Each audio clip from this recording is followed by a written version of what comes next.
Ah oui, ça donne extrêmement envie de sortir cette affaire. Un des problèmes récurrents qui revient sur les dessins débutants, c'est des dessins trop clairs. Souvent, quand on part d'une feuille blanche, on a peur d'aller trop loin dans les contrastes et en fait, on a peur de trop appuyer sur le crayon.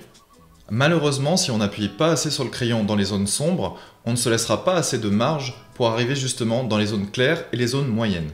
Comme vous pouvez le constater sur ce dessin de mon élève Elodie, tout est trop clair. En fait, les ombres sont trop claires et toutes les parties éclairées n'ont aucun détail. Donc ça, c'est ce qui arrive quand on n'appuie pas assez dans les ombres pour se laisser la place justement de travailler dans la lumière et dans les zones de valeur moyenne. Et la solution, rassurez-vous, elle est très simple. Il suffit de plisser les yeux comme ceci, de regarder la photo de référence et de regarder son dessin. Et vous allez voir tout de suite si vous avez bien capturé la lumière de cette façon-là. Un petit conseil quand vous plissez les yeux, c'est de monter le menton comme ceci, comme ça vous n'aurez pas à trop forcer sur les paupières pendant des heures, ce qui est quand même confortable. La deuxième chose à faire, c'est de refaire votre vignette.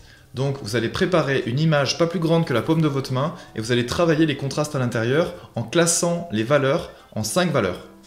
Le but est de bien reconnaître les valeurs sur votre dessin par rapport à la référence photo et de les classer par valeur sombre, valeur moyenne ou valeur claire.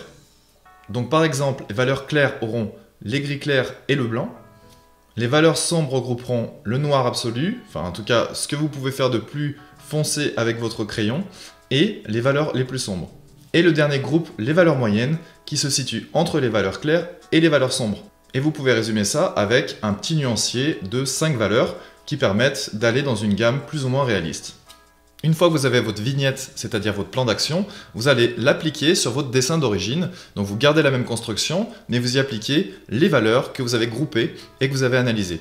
Voilà la correction qui a été faite par mon élève, et c'est plutôt bien réussi, c'est un petit peu plus réaliste, il y a un petit peu plus de détails, et elle s'est fait plaisir.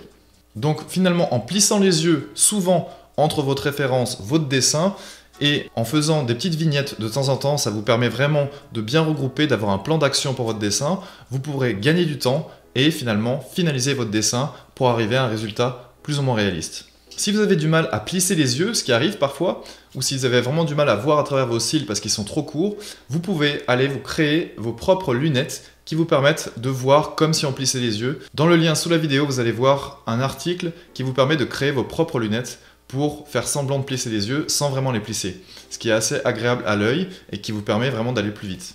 Voilà, sur ce, j'espère que vous avez aimé la vidéo. N'hésitez pas à liker et à commenter si vous avez des questions. Et puis on se retrouve très bientôt pour d'autres vidéos. Bye bye. C'est vraiment bon ça.